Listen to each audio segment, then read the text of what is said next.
Welcome to a busy Monday here at our farmhouse. I am here with my baby Judah. My name is Kelsey, and in today's video we are going to talk about 10 tips for being a productive homemaker.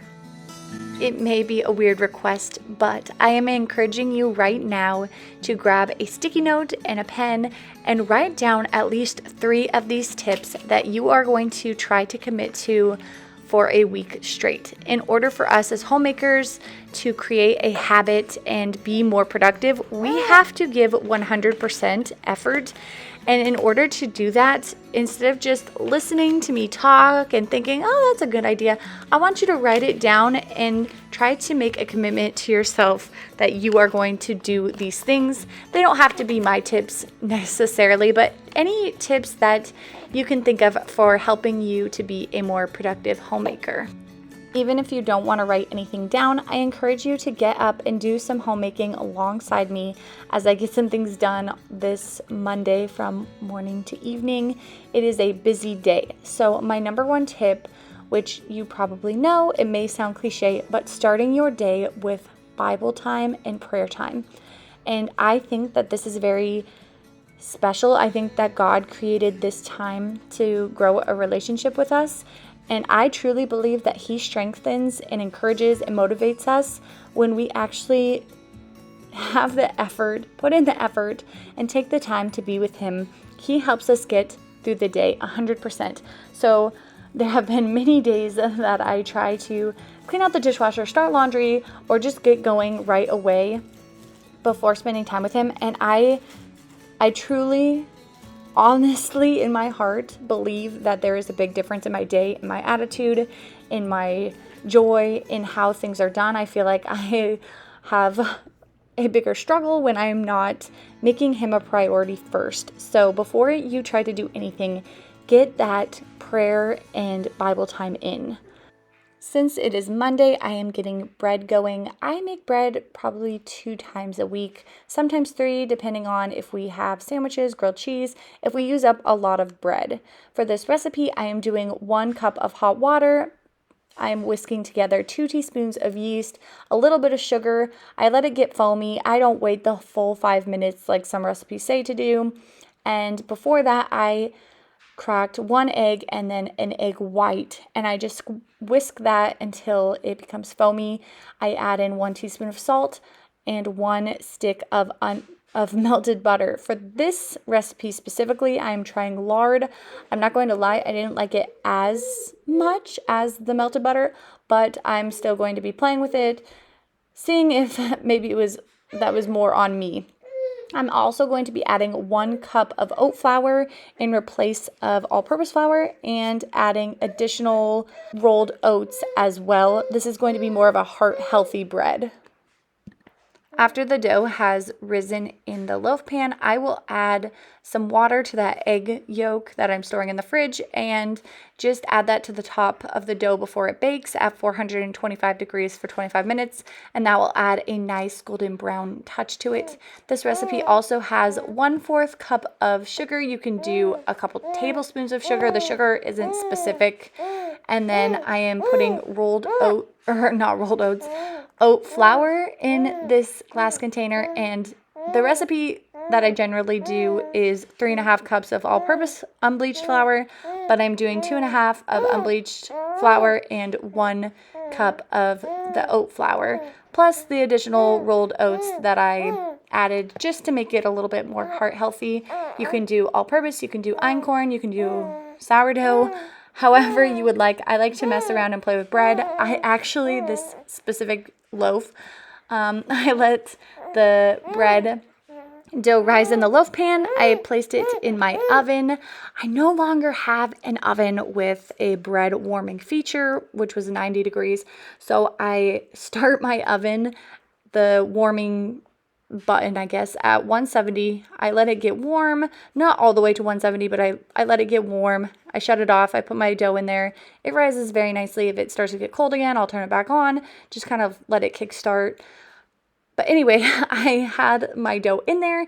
It rose, and then I went to Walmart to get groceries, our pickup, and it fell. And if you don't know anything about bread or you're new to bread, having your dough rise 3 times is very hard. So it did not rise super well that third time. The first time would be me sticking it in the oven to just rise. After kneading it, placing it kind of in a ball shape, it rises in the oven for about an hour, could be 2 hours, until it reaches the top is just the marker that I go by. And then you shape it, let it rise again. So when I let it fall that second time, it did not rise super well. So make sure that you are washing your bread so that that doesn't happen to you. It turned out fine. It was just shorter, but if you want that nice, fluffy, grand bread, then don't forget about your dough. The second tip that I have is waking up and going to bed at a very specific time every day, getting in that routine. And if you are someone who has a very timed out schedule in general throughout the entire day, this is no problem for you. You're probably already doing this. But if you're someone like me who your summer is a little bit more unstructured, plus we just moved, so we don't have a current routine or schedule. I'm actually working on that besides this voiceover today while my kids nap and play. But if you are someone who struggles to have a routine, or your family just works well kind of playing it by ear, the least you can do, and it will help you with your productivity, is going to bed at the same time every single night, and preferably 10:30 or earlier, and then waking up at the same time as well. This will just get your body into a routine, because if some days you're sleeping in, if some days you're waking up early, you're going to bed late, it will just throw off how tired you are. It will just throw off just your body, and your body getting used to, oh, okay, we need to be up, we need to be going. Even if you are not a scheduled routine person, it will really help you greatly, so that no matter what tasks you start with, you are on time every day at the same time. The previous owners had these pipes, which is very interesting. It was super cute, but it wasn't really my theme. But they had these piped curtains that were hanging on pipes, but they weren't functional. They couldn't go across the windows. So I just took some of the paint that they had for these walls and tried to fill in some of those marks from where the pipes were sitting and where they've kind of created divots. My husband needs to fill in the holes further, and then I can paint over top of those. But it was really bothering me that these dark marks and ginormous black circles were on the wall, and so I wanted to just fill them in with some paint. Now I am just getting our guest space ready for my in-laws. By the time that you watch this, they would have been here for a week. But we have this addition onto our house, and our house is such a good size that we don't really need to use this addition, at least right now. And so I am just prepping it for guests. We don't live near family, so anytime friends or family comes to stay, now they have kind of a nice place that they can get away from us. I know they don't really want to get away from us, but it is there as an option for them. There's a small kitchen, a little living room, and there's actually a basement with an additional bedroom and half bath downstairs. So I'm going to be using that bedroom for my sewing craft kind of office space, and then this is going to be the main guest bedroom. I'm just unpacking boxes, getting things folded and put away, and just trying to make this space nice for our guests. My third tip for being a productive homemaker is, when you get up in the morning, take the time to get ready, whether that's 5 minutes, 10 minutes, 15 minutes, 20 minutes, whatever you consider getting ready for you, and actually trying, is that the word I'm looking for? Trying. You don't have to be all dolled up. You don't have to have, a full face of makeup, but put on some clothes. Don't just wear pajamas all day. Dress for success. I know that that is a motto for any job, and it's true for homemaking too. And it's such a blessing to just be able to wear the clothes that God has blessed you with. One side tip from these 10 tips is, try it for 1 week. and give it 100%. I was listening to Bible in a Year with Father Mike, and he talked about a boy who wouldn't play basketball on Sundays. Long story short, it came tournament time, and it was on a Sunday, and he said no, he will not play because he does not do anything on Sundays besides worshiping.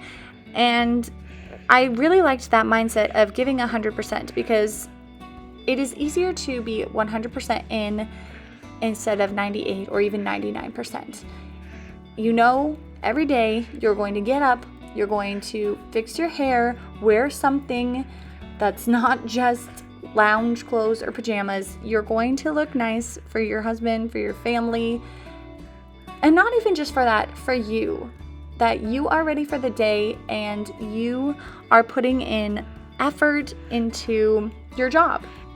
Because it really does make a difference. When you are dressed for success, it does make a difference. I don't know what else to say besides that. So tip number 3 is get ready every day. Give it 100% of your effort, at least for a week, and try to create a habit out of it.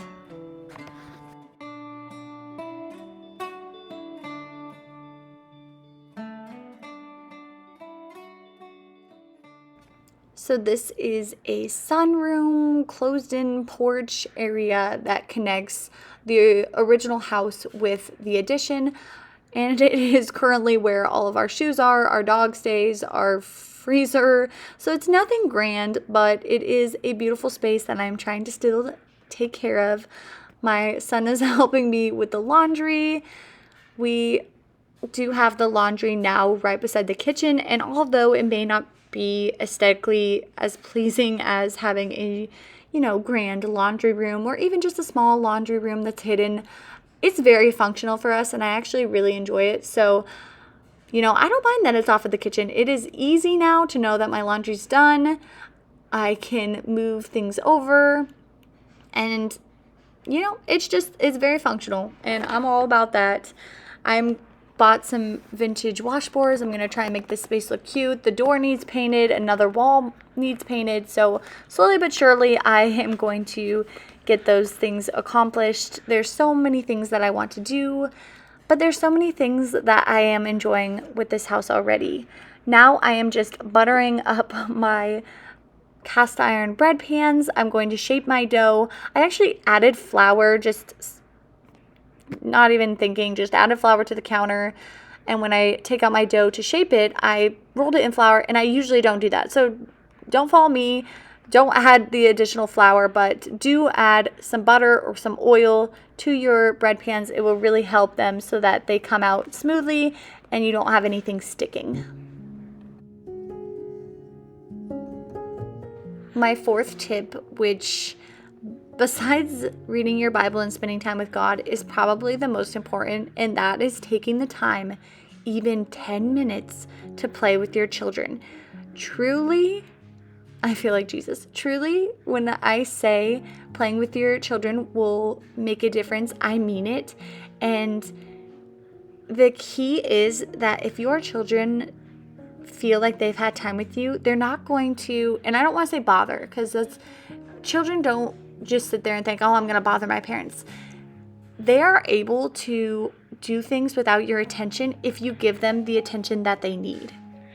And obviously, playing with your kids for 10 minutes and then telling them, okay, I'm going to go work on this, they'll throw a fit. It's not like they're going to be super thrilled, but they will be more accepting. Try it at least for a week, every day for a week.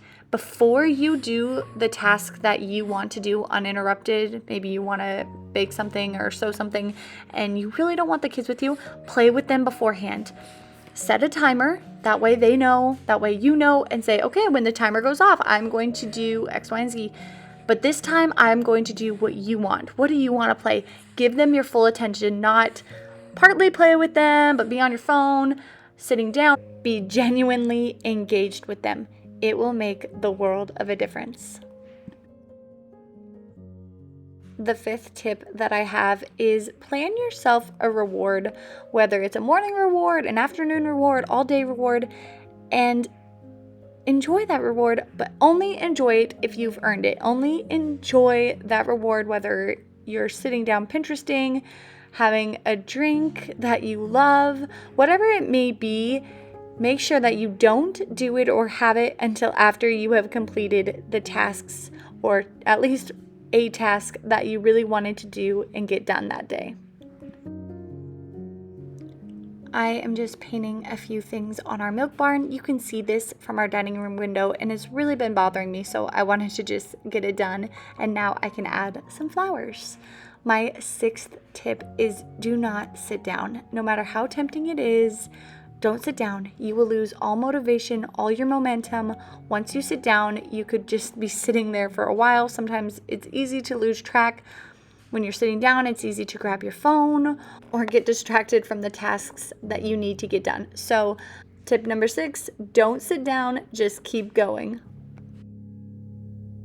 Tip number 7 is try to minimize a room, a closet, a space, no matter what it is, once a week. And by minimize, I don't mean get rid of everything. I mean get rid of anything that's not essential. It's not about getting rid of all your stuff. Minimizing is about getting rid of the clutter and the things that you do not use. We found some beautiful raspberry bushes coming out from the grapes. It was a complete surprise, and I spent about 2 hours pulling weeds between all of these raspberry bushes, all of these offshoots that have come up from the original plant. We have been harvesting a few at a time, but now the raspberries are really turning red and are very sweet and delicious. Tip number 8 is writing down biblical scripture and words of encouragement on sticky notes and placing them around your house, whether that be inside or outside. They are nice reminders of encouragement to keep going and to give you a little boost in your day. Tip number 9 is creating a did list, not a to-do list. Write down throughout your day all of the tasks, no matter how big or how small, all of the tasks that you complete. Looking at a to-do list can be intimidating, whereas looking at a did list can be encouraging. My final and 10th tip is stay home. We are so caught up in a world where we need to be out and about and involved in so many things, but taking care of our home and being productive can only happen if we are truly at home. Thank you so much for coming along with me on this beautiful day of homemaking. I hope that these tips have inspired you to be a more productive homemaker in your home.